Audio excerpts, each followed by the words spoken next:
రాష్ట్రంలో మాలలకు అన్యాయం మాల మహానాడు రాష్ట్ర అధ్యక్షులు డాక్టర్ గోదా జాన్ పాల్ మండిపడ్డారు. ఈ మేరకు పల్నాడు జిల్లా వినుకొండ పట్టణంలో సిపిఎం భవన్ నందు మాల మహానాడు నియోజకవర్గ అధ్యక్షులు కీర్తిపాటి వెంకటేశ్వర్లు అధ్యక్షతన ముఖ్య నాయకుల సమావేశం నిర్వహించారు.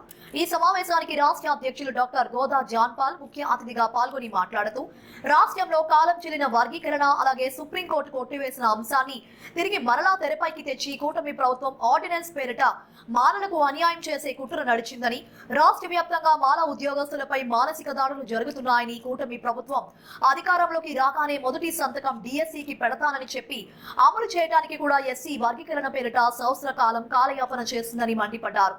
రాష్ట్రంలో శ్మశానాలు లేని గ్రామాలు కుక్కోలులుగా ఉన్నాయని, వినుకొండ నియోజకవర్గంలో వేల ఎకరాల ప్రభుత్వ భూములు ఆక్రమణకు గురవుతోందని, మాల మహానాడు ఎన్నో పోరాటాలు చేసి వాటిని నియంత్రించడంలో రెవెన్యూ యంత్రాంగం పూర్తి స్థాయి విఫలమవ్వటమే కాక కనీసం శ్మశాన భూమి కోసం ఎన్ని అర్జీలు పెట్టినా నిర్లక్ష్యంగా వ్యవహరించడం చాలా దారుణమని, నేటికైనా జిల్లా యంత్రాంగం వినుకొండ పట్టణంతో పాటు నియోజకవర్గంలోనే కొన్ని గ్రామాలలో శ్మశానానికి భూమి లేని గ్రామాలకు శ్మశాన భూమిని కేటాయించాలని, లేని పక్షంలో నియోజకవర్గ వ్యాప్తంగా అలాగే జిల్లాలోని శ్మశానాలు లేని గ్రామాలను కూడగట్టి పెద్ద ఉద్యమానికి పిలుపునిస్తామని హెచ్చరించారు.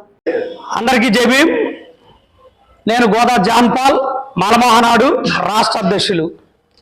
జాతీయ అధ్యక్షులు గోళ్ళ అరుణ్ కుమార్ గారి నాయకత్వంలో పనిచేస్తా ఉన్నాం. పల్నాడు జిల్లా వినుకొండ నియోజకవర్గంలో ఈరోజు నియోజకవర్గ కమిటీ ఏర్పాటు చేసినటువంటి సమావేశంలో ముఖ్య ఉద్దేశం,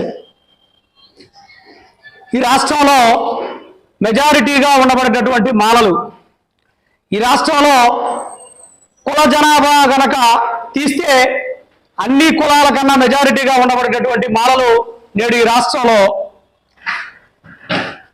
అన్ని సమస్యలకి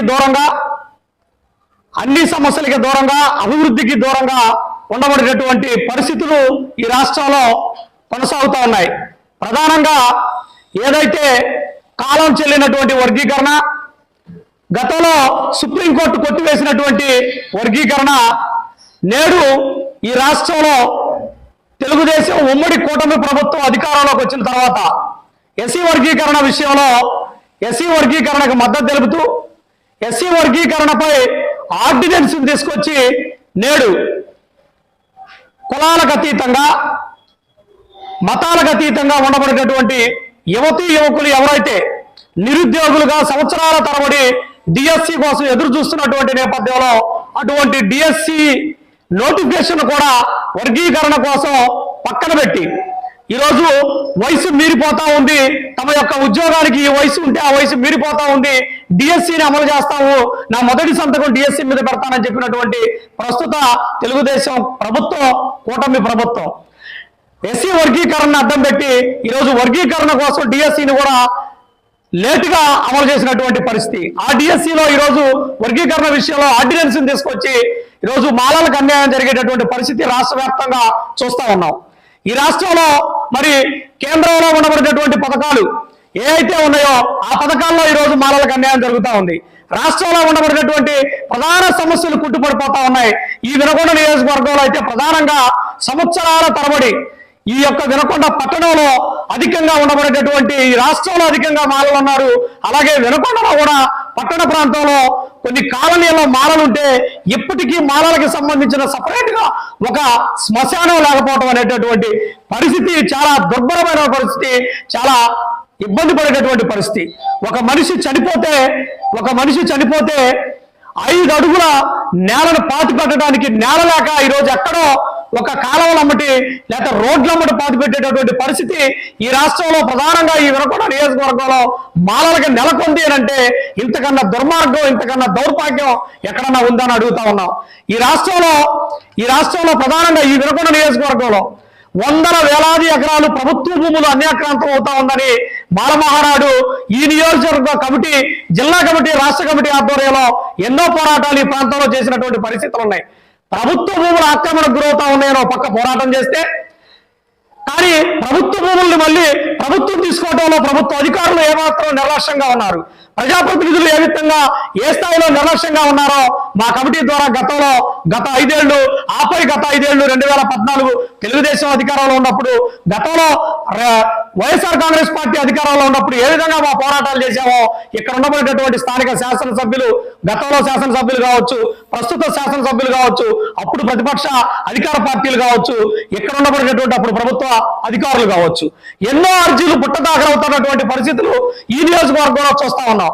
ఈ రోజు వినుకొండ పట్టణంలో ఒక మాల యువకుడు చనిపోతే, లేదా ఒక మాల కులానికి సంబంధించినటువంటి ఒక వ్యక్తి చనిపోతే పాతి పెట్టడానికి శ్మశానం లేక ఇబ్బంది పడుతున్నటువంటి సమస్యలు కోకొల్లలుగా ఉన్నాయి. అలాగే ఈ నియోజకవర్గంలో సమస్యలు బుట్టదాఖలవుతున్నాయి అనడానికి ప్రధానమైనటువంటి కారణం, ఎన్నో అర్జీలు జిల్లా కలెక్టర్ వారికి ఇస్తే తిరిగి మరలా ఈ ప్రాంతాల్లో ఉండబడినటువంటి సంబంధిత అధికారులకి ఫిర్యాదులు వచ్చినప్పుడు కనీసం స్పందించేటటువంటి పరిస్థితుల్లో అధికారులు లేరు అని అంటే ఏ స్థాయిలో నిర్లక్ష్యంగా, ఏ స్థాయిలో ఈరోజు అధికారం ఉండి కూడా ప్రజాప్రతినిధుల మాటలు వినకుండా ప్రభుత్వ అధికారులు పనిచేస్తున్నారో మనం గమనించాల్సినటువంటి విషయం ఈరోజు ఉంది. ఈ నియోజకవర్గంలో ప్రభుత్వ భూములు అన్యాక్రాంతం అవుతా ఉన్నాయో పక్క చెబుతా ఉన్నాం. అలాగే ప్రభుత్వానికి సంబంధించిన భూమి ఒక మనిషి చనిపోతే శ్మశానం కావాలని అడుగుతా ఉన్నాం. ఇచ్చే దాంట్లో ఈ రోజు ప్రభుత్వ అధికారులు చిత్తశుద్ధి లేదు, ప్రభుత్వ అధికారులు ఏ స్థాయిలో కూడా పనిచేసినటువంటి పరిస్థితి లేదు.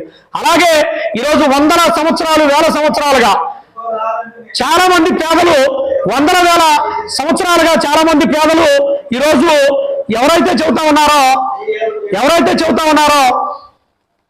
ప్రభుత్వ భూముల్లో ప్రభుత్వానికి సంబంధించిన అసైన్ ల్యాండ్స్ కావచ్చు, కుంటపోరం భూములు కావచ్చు, చెరువుపోరం భూములు కావచ్చు, ప్రభుత్వానికి సంబంధించినటువంటి భూముల్లో ఈరోజు వచ్చినటువంటి ఆ పంటను పండించుకొని కుటుంబాలు బ్రతుకుతున్నటువంటి ఎస్సీ ఎస్టీలకు సంబంధించినటువంటి కొన్ని కులాలకు సంబంధించినటువంటి ప్రజలు ఎవరైతే ఉన్నారో వాళ్ళకి సంబంధించిన భూములు అగ్రవర్ణానికి సంబంధించినటువంటి వ్యక్తులు లాక్కొని బలవంతంగా అన్యాక్రాంతం అవుతా ఉందని పేదలు అర్జీలు ఇచ్చినా కానీ దాని మీద నేటికి రెవెన్యూ యంత్రాంగం పూర్తి స్థాయిలో ఈరోజు ఈ నియోజకవర్గంలో నిర్లక్ష్యం చేస్తా ఉంది.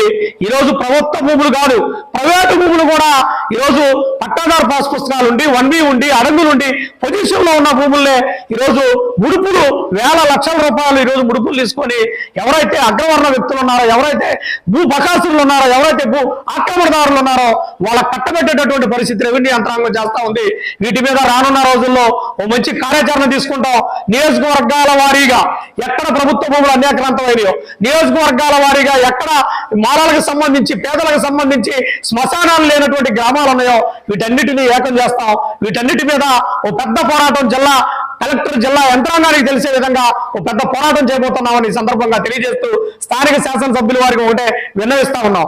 ఏదైతే ఈ నియోజకవర్గంలో సంవత్సరాల తరబడి కుంటుపడినటువంటి సమస్యలు ఏవైతే ఉన్నాయో, సంవత్సరాల తరబడి పేదలకు చెందాల్సినటువంటి భూములు పెద్దలు ఈరోజు అగ్రవర్ణ పెద్దలు ఆక్రమిస్తా ఉన్నారు.